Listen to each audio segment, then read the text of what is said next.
Welcome to Anything is Possible, the Boston Celtics podcast here on the Athletic Podcast Network. This podcast is brought to you by DirecTV Stream. You can get your TV together with the best of live and on demand. Just go to directtv.com. I am your host, Sam Jam Packard, professional sports fan, and I am joined, as always, by the kid, the god, the legend himself, Celtics beat reporter from The Athletic, Jay King, ladies and gentlemen. And he was in the building last night as the Celtics returned to playing actual basketball. Apparently, it was the most electric crowd ever because that's all Scal and Mike could talk about on the broadcast. I was jacked up. Apparently, the Garden was jacked up. Romeo Langford was jacked up. Theo Pinson was jacked up. Jay, what was it like to be there in the building as the Celtics got that huge victory over the Orlando Magic? Let's tone it down, man. Let's tone it down. It's preseason. But yeah, the crowd at the end was pretty loud. It was not a quiet crowd at the end. Everyone was excited for Romeo Langford. Other than that, it was a pretty rocky start for the Celtics, I thought. It's obvious that they're still adjusting to what Ime Udoka wants to do, but it was our first look at what he wants to do, and obviously we're going to overreact on this podcast. Absolutely, we're going to overreact. I think let's just try to take it chronologically. The first thing that was interesting to me was starting Juancho. Obviously, Ime said, don't overreact or don't look into this. But we're going to do it anyway. We're going to do it anyway. That's what we do here. I did think it was interesting just from the perspective of he was serviceable. Juancho hustles. That he displayed that. Hustling Hernan Gomez. That's what they call him. That's what they do call him. But there was a lot of energy of bringing in the bench of Horford, Schroeder, and Richardson. Like, that was just wild to kind of bring off the bench. And that was the thing that was like most noticeable to me last night was just the team is so much deeper than it was last year. And just be able to pivot to that lineup, which is a very serviceable NBA lineup. Like midway through the second quarter, you give Tatum and Marcus Smart a rest. This is like the energy that lineup brought in was like, it was instantly noticeable. And so it might not be Juancho. We'll get to maybe Aaron Nesmith or other guys starting in that place. But I just love like the ability to like have that much deeper of a bench was the biggest thing I noticed last night. Yeah, and I think that would be the benefit of starting somebody like Hernan Gomez. Is that then you can bring Horford, Schroeder, and Richardson off the bench and just have basically a bench mob.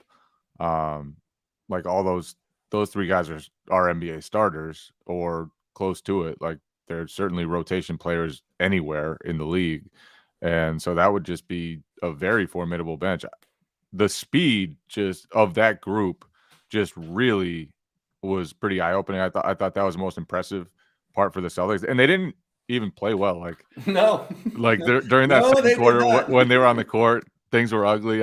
Schroeder and Richardson both had tough shooting nights. I think Richardson was 1 for 8. Schroeder was 1 for 7. They'll have better scoring nights. But the speed was just very noticeable. And especially when you have Al Horford out there pushing the ball in transition. I think they had Jaylen Brown at power forward for a little while with that group. They had Marcus Smart at probably small forward next to Schroeder and Richardson. So it was just a really fast, really athletic lineup. And then so the starting Juancho thing, I think that my guess would be that Ime Udoka likes the idea of starting Tatum and Brown at the 2 and 3. And he's talked about how he likes that. He's talked about how he wants to take advantage of the Celtics size. And he obviously wants to play really fast too, and wants to play, versatile and switching everything. And so Juancho, like, if he can hold up at that spot, then he sort of fits as like a guy who can shoot threes and be a complimentary player and not need the ball much. But we'll see. I thought there were moments when he was really physically overpowered by Wendell Carter and didn't really hold up at that spot. So it wasn't like he had a great night in that role. And I certainly think like Al Horford will be possibly starting for the Celtics. But also, if they are going to try to play super fast, then where does Enes Kanter fit into that? And that was another thing. Like, he didn't play during the first 3 quarters when the starters were playing still. So that's something to keep an eye on. Like, if their vision is to have all this pace and really, like, they switched everything, and maybe that was just a preseason thing, but they had Robert Williams like guarding point guards. They had Al Horford guarding point. They even had Enes Kanter when he got in the game guarding point guards and getting roasted by Cole Anthony. Even though I don't think Cole capitalized on it enough, but still, it was like they were really, really switching, and so there was a lot to overreact to. Let's put it that way from the first game. Yeah, it was interesting on defense because they weren't just switching on-ball actions; they were switching everything off-ball, like pretty much everything, and that makes force Robert Williams and big guys like Al Horford. Hopefully, we don't see a lot of Ennis, but I understand it's the preseason. You gotta see Ennis eventually. But the defensive intensity, I think, was especially at the start of the game, was interesting. You love seeing Marcus Smart dive on the floor, but I do think that's something that they can do if you have 1, 2, and 3 being Marcus, Jalen, and Jason. Like, you can really that's like a pretty sizable roster, and you can kind of play physical and get up into guys. And so I don't know if Juancho is going to be that guy. Like, he had 2 nice plays that were, I think, offensive rebounds, and so that's always nice to see. It's interesting you say you got like kind of physically outpowered because everyone in the comment is like, maybe we'll have Grant Williams in there. Grant Williams lost 50 pounds. Like, he's not a recognizable player anymore. So I don't know if he's going to be the necessarily the size there, but I do just like that kind of lineup because of the added depth of the bench. But you're right. I don't think it necessarily has to be Juancho. It could be Grant. It could be Nesmith. I think it's the type of thing that's going to be very matchup related. But I just like the depth was staggering. Just bringing those guys off the bench, even though they were not very good. Like, did not play well. Like, Schroeder was throwing some crazy passes, which I always appreciate. But like the things that we thought were going to be a problem with this team, scoring the basketball outside of players named Jason Tatum and Jaylen Brown, was a glaring issue last night. Yeah, that also stood out. And you can tell, like, they're going to have to use that speed, that athleticism, that you can see why Ime Udoka is stressing, like, the pace and playing in transition, because I think the Celtics are going to be a lot better there than they are necessarily in the half court. And like, Schroeder will play a lot better. Richardson offensively will play a lot better. Will he? Will Richardson play that much better offensively? Because he hasn't in his entire NBA career. Yeah, he hasn't been super efficient. But that's one of the issues when you look at this roster, is like, outside of Tatum, outside of Brown, where do you get that efficiency from? Where do you get the shooting from? And that's why I still think like Nesmith and Pritchard could be pretty important. But we'll see. There's a lot to figure out still. And then Al Horford, he's still got it. He's got some bounce. He has some bounce left. He's like, did not look at all old or at all like he's the 36-year-old man that he actually is. Like, he was playing with some bounce. His IQ is there. I really like the kind of 2-man game of him. There's a couple good pick and rolls just with him and Schroeder. He seemingly still has it, which is a good sign for the Celtics. And it's just going to be interesting to see how Udoka uses his minutes, whether he kind of gets into maybe in the starting lineup, either at that power forward spot or at the center spot. Because you know who had a bad game was Robert Williams. I think he had 1 assist that was maybe kind of accidental because I think he had 2 assists. The one I remember is like the ball kind of just like Tatum drove and it kind of like messed it up and it randomly ended up in Time Lord's hands. And then it was obvious that Jalen was in the corner. But other than that, he was taking a lot of kind of mid-range jumpers. We did not see any really lobs or him displaying his vertical spacing. The switching puts a lot more on him just in terms of what he needs to do and his movement on defense. We're overreacting here. Everyone acknowledges we're overreacting, but what I'm going to overreact to. It was not a great performance from late Time Lord. Yeah, it wasn't. And I do wonder if the Celtics will always switch like they did in the preseason opener. I wonder if this is just Ime kind of experimenting with how things look in the exhibition season, and just, because they were aggressively switching. like they switched when they didn't really need to. They over switched. They were really putting Robert Williams in some tough situations, even though he blocked a couple of jump shooters, which was really impressive. It puts a lot of stress on him to be good on the perimeter if they're going to play like that all the time. I think it might be a better use of his talents to not play like that all the time and keep him near the hoop where he can impact shots and block shots and handle the defensive glass. But we'll see what happens there. Al Horford said that he expects to guard point guards pretty regularly in switches this season. So we'll see. It was really interesting how much they switched, because they did so much of it. And with Al, who's 35 and a center, and with Robert Williams, who's never really been used in that fashion, with like very few exceptions in the past. So that's interesting. I'm not sure Ime is going to stay with that. I would guess it's an experiment just based on the fact that they had Enes Kanter doing it. Like you would never trot Enes Kanter out there and be like, bro, see Cole Anthony, you're going to switch on to him, and that's going to be good for us. So my guess would be it's more of an experiment than anything else, and that they'll use it sometimes, and it won't be their just base defense all the time. But we'll see. And why was Robert Williams shooting so many jump shots? Was it like a point of emphasis for him in the offseason to kind of like extend his range? It felt like he was looking for that shot. Like he was like, I'm not just Lob Williams. Jab step, like Carmelo Anthony type shit. Like, yeah, it was kind of like he was like, this is what I do now. I'm a 12-foot demon. Yeah, that was interesting. And he last year, like, he shot okay from that range, but he almost never shot it, which he shouldn't almost never shoot it. Like he's not. You need to roll. You need to dunk. Very good at you need to continue making 72% of your shots like you did last season. There's Him going 0 for 7 was shocking.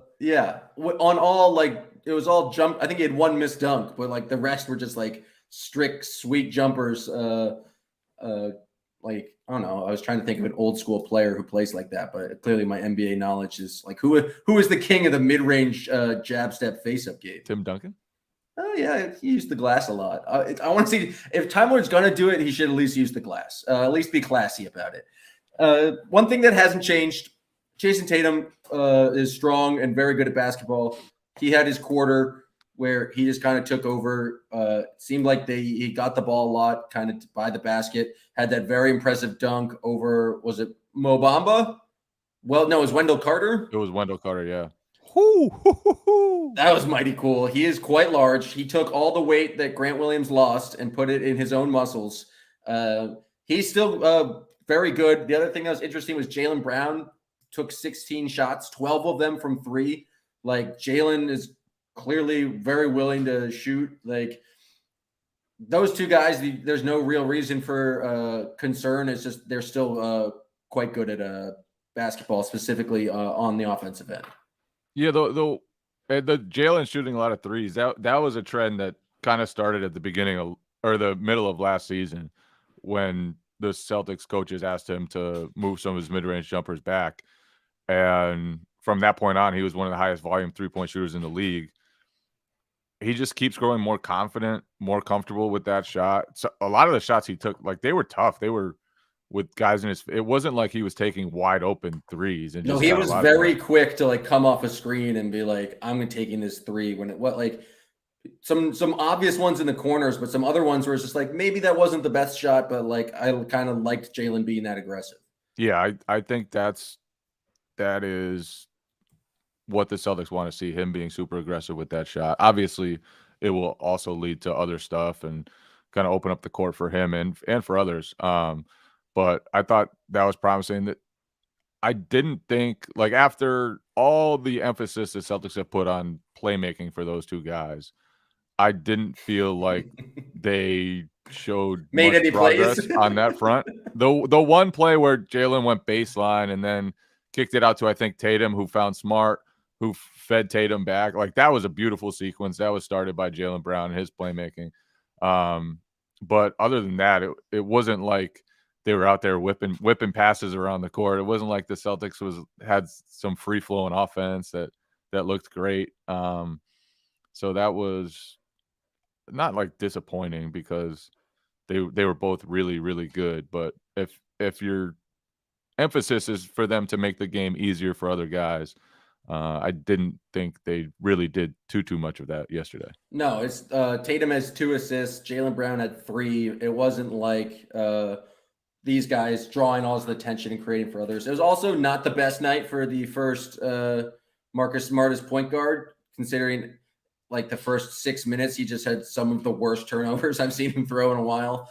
I'm not going to overreact to that. That just kind of happens. But the Celtics ball movement, it just wasn't there. And it seemed like most of the creation came from Schroeder trying to do some stuff with the second unit, and then kind of like getting them back into the game was a lot of Peyton Pritchard, which interesting because it's very hard to evaluate minutes in a preseason game like this just because we knew the starters were not going to play much more than 25. And so who got minutes is kind of random in that regards. But of like, I guess the third team, Peyton Pritchard did end up playing like 22 minutes and had like pretty solid control of the offense, showed off his ability to knock down deep threes. It feels like he can be very useful. I might backtrack from my idea that ideally Dennis Schroeder would be traded so Peyton Pritchard could play more, because I do like what Schroeder gave them. I do like his 71 hockey style jersey. I think that looks cool. But I think Pritchard like deserves some playing time. It took one preseason game for you to back off that call. I mean, I just saw him in that 71. I was all in, and he doesn't have the stupid skunk hair anymore. Like, he just looked very dumb. He said he's going to bring it back. Dennis, I will buy as many Schroeder coins as need be to get you to not take that skunk haircut. But my point is, Pritchard is good, can knock down 3-pointers, is a pretty good decision maker, had 5 assists last night. I think just like deserves some time in the regular rotation. Like, I know they're not going to like play this many play. They're not going to play 14 guys or however many people they played in a normal game unless it's a blowout. But I do think Pritchard is playing at such a level where I would expect him to get like some regular minutes every game. Yeah, and like I said, I think his shooting is important. I think if the Celtics are playing at the pace that Udoka wants, maybe it won't matter as much that they play super small. Maybe they can actually take advantage of that. So we'll see. That's one of the things that will kind of define their season, I guess. And I do think that, like, just by playing Enes Kanter, Udoka can change the style of that bench a little bit. He can make the defense so much worse just by putting Enes Kanter on the court. Yeah, what I'm saying. And then I thought Nesmith was good, especially in the fourth quarter, which was hilarious, by the way. The Celtics, the Magic had like 5 guys nobody had ever heard of on the court. And the Celtics were like, oh, yeah, here's Josh Richardson, Aaron Nesmith. Josh Richardson getting closing minutes. Josh Richardson and a bunch of dudes who were playing rotation minutes against the Nets a few months ago in the playoffs. So I don't know why Josh Richardson was in there. He was probably like, man, I'm closing a preseason game right now. What's going on?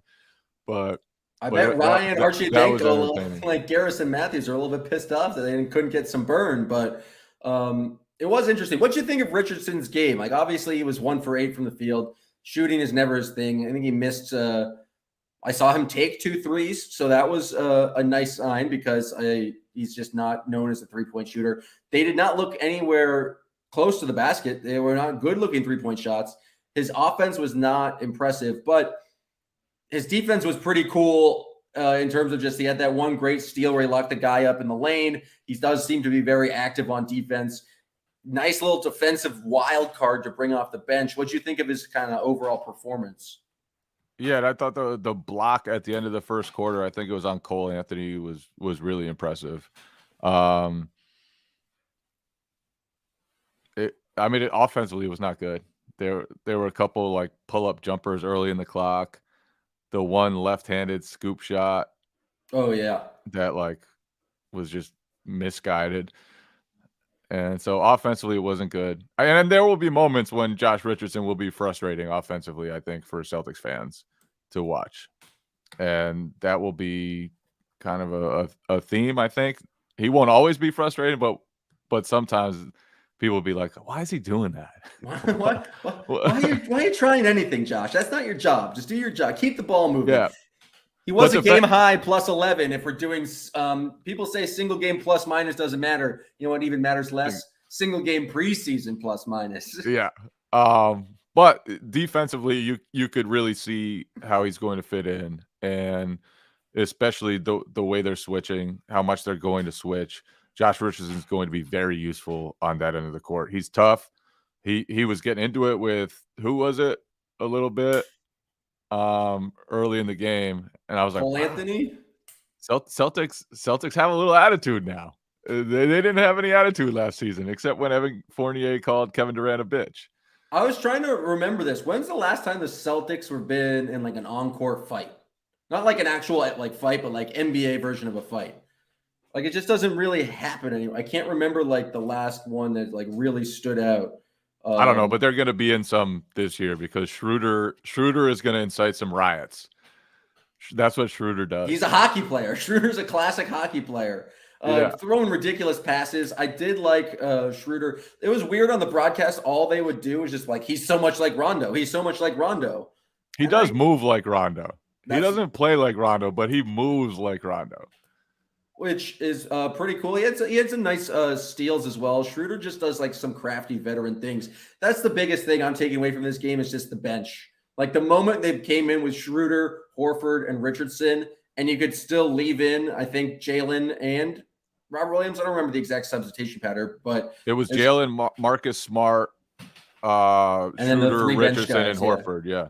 That's like just that's a starting lineup for some teams in the league. And so just to be able to bring that off the bench, give Tatum some rest, and then Tatum was the guy to come in kind of with that lineup to start the second quarter. It's just like the staggering of kind of Jaylen Brown and Jason Tatum around the bench pieces, then also Marcus Smart and Robert Williams. It's just the team's going to be so much better. I still think they're going to struggle on offense, but just in terms of like having solid NBA players out there who can play defense, like they should be able to play 4 to 8 minutes of like solid defensive basketball. And I think the formula is very good defense and then Tatum and Jalen putting up the points. I don't think that's necessarily going to put them like on a 55 win pace, but I do think that makes them a solid kind of like 3, 4, 5. 3's a little ambitious. But I am pumped and jacked after that Romeo Langford 3 last night. But I think it just puts them on it gives them a solid formula with which to win regular season basketball games. Yeah, I agree that having that much of like those are 3 veteran guys, like real veteran guys who know how to win, who know how the NBA operates, who aren't going to be surprised or taken aback by anything. And that's just very different from what the Celtics had most of last season coming off the bench. Like they were just trying to mix and match and they were throwing in guys who were borderline NBA players a lot. And obviously right now they're fully healthy, so that matters. But their closing lineup last night was look like a little better. But yeah, I've seen that before. It's like this last 4-6 minutes of the first preseason game is normally just filled with scrubs, and it's like, no, that was the Celtics like main bench unit last year plus Josh Richardson. Like it was just kind of wild how deep they are. The thing that's interesting, at least to me, and it's like, again, very much overreaction. Romeo obviously hit the big shot, hit another 3. Nesmith, I thought, played well, his normal lot of energy. I talked about Peyton Pritchard before. Grant knocked down his 3, looks like a lot faster and moving a lot faster and like looks to be in better shape. All of these young guys seemingly deserve minutes or like playing well or could potentially add to the team. And then you have kind of the 3 veterans. It's not a bad problem to have a bunch of young guys who are very scrappy, like trying to prove themselves, and a bunch of veterans who have already proven themselves. You could just mix and match at that point, like coming off the bench based on who's playing well at the time which guys work best together and based on matchups. And I think that's like the kind of depth you want to have if you are an NBA team. The roster just feels so much more balanced this year. It's like we have our clear stars. We have right below that, we have our like two very solid starters, especially on the defensive end. And then we just have this embarrassment of bench players that are the young, going all the way from young guys to established veterans, where Ime can do whatever he wants. If he wants to go like play fast and go small and like really get up into guys, he can. But we also saw them kind of play this bigger lineup where they can, and it really depends on matchup. That's, I think, one major reason for optimism for this team is they have so much depth, and like that when they're at full strength, they really can do a lot of different things. But then when injuries inevitably happen, they have kind of guys who will step up where unless it's an injury to Tatum or Brown, it feels like they're going to be able to kind of withstand anything and not take too much of a hit just in terms of talent. Yeah, obviously they're going to need Tatum and Brown. Those guys will be very, very important to this team. But you're right. They do have a lot more legitimate NBA players this year, is how I would put it. And I was interested to see how Udoka was gonna, form the bench. And if he does start somebody like Juancho, if he doesn't start Horford, I'll just put it, if he doesn't start Horford, I think that bench is going to be very fast, play really fast, and have a whole lot of athleticism and speed and just kind of veteran know-how. And I thought it was interesting. Like, they really downsized with that bench. They played Pritchard and Schroeder together. They played Jalen or Nesmith at power forward. They played like just really, really athletic. And it was, like you said, like that was the thing that popped out the most to me, was just how athletic and kind of deep they can be. And I like that unit. It's not like the greatest unit ever. Like Schroeder and Richardson have holes. If they're playing with Smart, that's three guards who can't really shoot too well. But at the same time, like, those are all pretty good players and they can all do a lot of different things. And I think that could be like a big separating factor for the Celtics this season. If they do bring Horford off the bench, especially, like, that group they could give a lot of teams problems with those guys against, normal second units. And I'm saying that after they were pretty ineffective against the Orlando Magic. After Mo Bamba lit them up. Is that the best you've ever seen Mo Bamba? Like, that was wild. That was impressive by Mo Bamba. Except the one post up against Peyton Pritchard was humiliating. He shot like a turnaround fadeaway from 15 feet with Peyton Pritchard on him. Shouts to the listener who said that was the most unfair post up since you posted me up a couple weeks ago. That was a great tweet. But you did way more to punish me in the paint. If only Mo had my skill and toughness and perseverance, resilience, all of it. If only Jay, if only Mo Bamba could just channel his inner Jay King. Mo Bamba was more like the kid. Oh, wow. Anything else from being inside the arena? Any other observations from you, Jay, before we get out of here?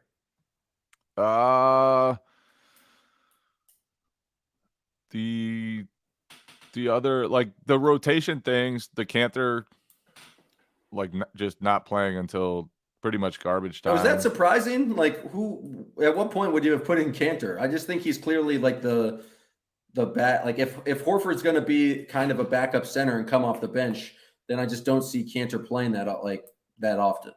Yeah, but I also think Cantor in most matchups is like a pretty good regular season player. So if you don't play him, then you're sacrificing a guy who is like pretty useful, and maybe that's fine. And maybe that's the way the Celtics should play and maximize their speed and skill and all that. But I do think, like, he's okay. And so it surprised me a little bit that he didn't play at all with the regulars, really. At least when the regulars were still in. It could be just that they know exactly what he's going to do. They know, like, there's no surprise with Enes Kanter. It's just he has his limitations. He has his strengths. He's going to get 6 offensive rebounds. 4 of them are going to be off his own shots. He's going to love the camera time. I did like that he waving to the fans and bowed to the fans when he came into the game. The classic Enes Kanter.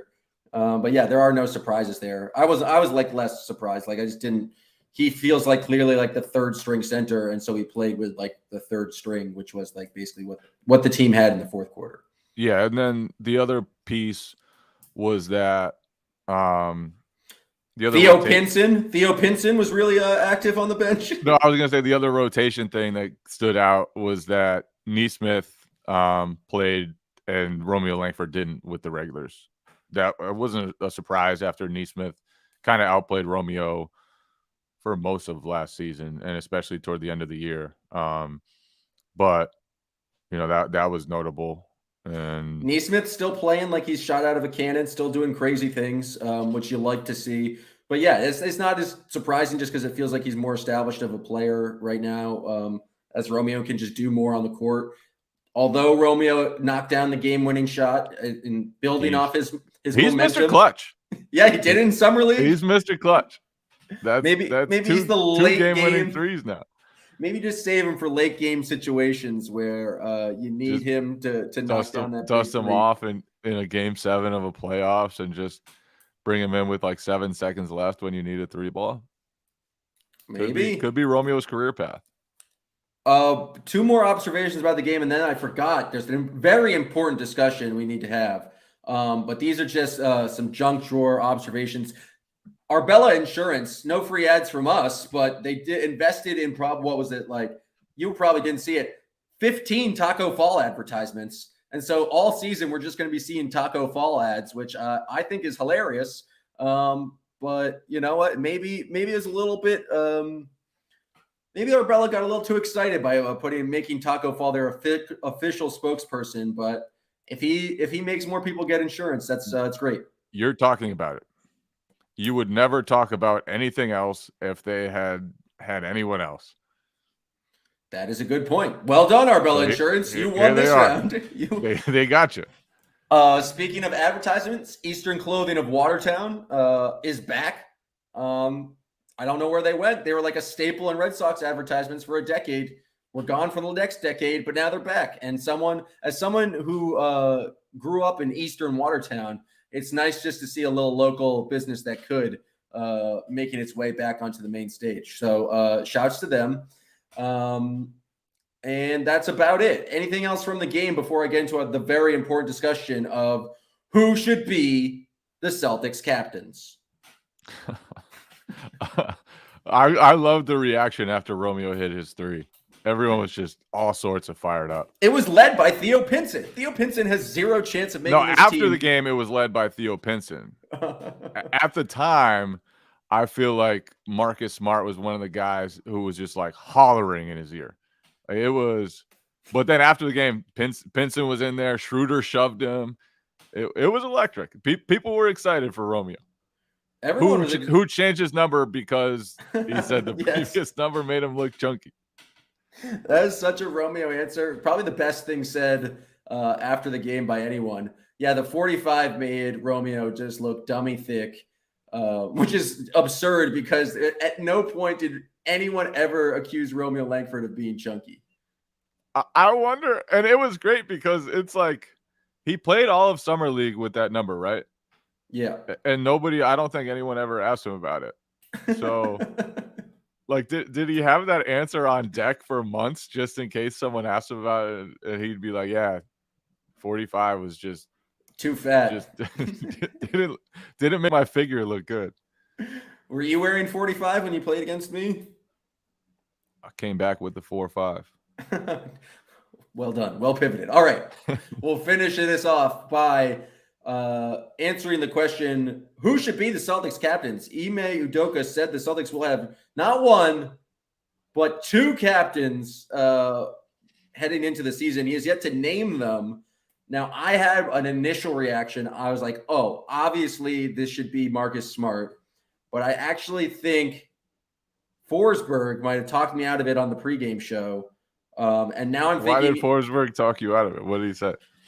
Basically, he said that Marcus Smart's going to do captain-like stuff no matter what. And so it's like he's already, no matter what, Marcus Smart's going to be the heart and soul of your team. Like, by putting the C on the chest, you have changed nothing because everyone already knows that Marcus Smart is like the kind of guy who's going to yell at you, hold you accountable. And so you could say the same thing about Al Horford. Like, Al Horford's going to be the kind of quiet veteran. Are you forgetting what happened when Charlie Conway had the C removed? I don't remember the full plot to Mighty Ducks 1 or 2. It sent him in a tailspin. He did not. Yeah, he had it removed. He did not. It's not. Marcus Smart has never had. No, I don't think he had it. It was just like they didn't name him the captain right away. I think it was up for grabs. So see, that's what I'm saying. I could be wrong though. I don't really remember the details too well, but it sent Charlie Conway into a bad place. Do you not remember what happened when Air Bud got staying out late and then got the captainship? Fucking movie. Air Bud is a better movie than Mighty Ducks. That's blasphemy. I'm basically making the same argument, though, is that I think giving the captain to Jason Tatum and Jaylen Brown, the two guys you've already said are like, how many times are we going to hear the pillars of this team or like the cornerstones of this team? It just makes sense. So you're just empowering. You just want to hand guys the captaincy that don't deserve it. If it empowers them to become more leaders and be like, to say that this is your team, give them the responsibility to kind of be those leaders and to kind of step up, because we're only going to go as far as those two guys go. Those guys are the leaders of the team. Al Horford's going to give you a veteran presence no matter what. Marcus Smart's going to give you insane, crazy energy no matter what. They don't need that C on their chest to kind of be who they are, but maybe you're empowering someone like Jason Tatum to be a bit more vocal, or Jaylen Brown to be a bit more vocal and talking about his teams. So who do you – I don't know. This is just rampant speculation, because at the end of the day, I don't think it matters unless you get a cool jersey patch. Probably doesn't matter even a little bit, except it's something to talk about on the podcast. I remember when I was writing a story, we had to write about, like, I think they called it the heartbeat of the team. It was an athletic thing a few years ago, and literally every person I asked who was the heartbeat of the team was Marcus Smart. Like literally everyone I asked said that. So I think Smart. So is the C just to be the heartbeat identifier, or is the C some sort of bullshit motivational tactic employed?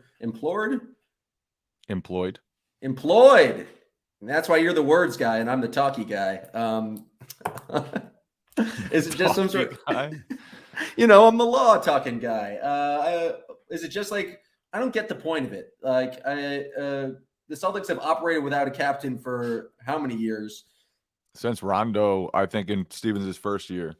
All I need to know is it like baseball or hockey where that player then gets a C on their uniform? Is it going to be a new uniform? Can I get a Marcus Smart or Al Horford jersey that has the extra C on it? Because that's the only thing that I think really changes with naming an official captain. Yeah, I don't think it'll make too much difference, honestly, who they name captain. I do think Marcus Smart and Al Horford would be deserving choices. I do think if the Celtics go in another direction, like that's cool too. Whatever. Marcus Smart, when he was asked about it, kind of said, yeah, like being a captain wouldn't affect me one way or another, whether he is or not. And you know what? That's what a captain says. That's what a captain says. That's why he's already. I don't need the title because I'm going to lead anyway. That's why he doesn't need the C. He's already going to be the captain. He doesn't need the official thing. Who would be the most shocking player to be named captain? And I got a couple. There's a couple good people who would be really surprising, but I want to know. Bruno Fernando. I mean, with players who are actually going to make the team, players who played last night. Parker, Romeo Langford, I think, would be the most shocking to be named captain, just because he's captain of his own spaceship and it's flying out of this world constantly. But Time Lord, I think it'd be pretty shocking if Time Lord was captain. Enes Kanter would be a horrible pick for captain. But now we've just evolved into attacking people's personal character, and that's not something we do on this show. The one last thing I want to mention is well, two things. Jalen flexing in preseason, dope. I just I'm saw a that big in my fan notes. of the flexes at all times. And then just like I saw it happened to Tatum last night. He got called for pushing off with his offhand, and then Steph Curry got called or didn't get a call for kind of jumping into players. Love it. Love the new rule change, the taking away from unnatural basketball moves. It needed to happen. It's the first time we really saw it last night, but that was fantastic. I am also a big fan. So is jumping into your opponent to try and draw a foul, is that potable? Not anymore. Anything is potable, but not allowed under the new rules of the NBA.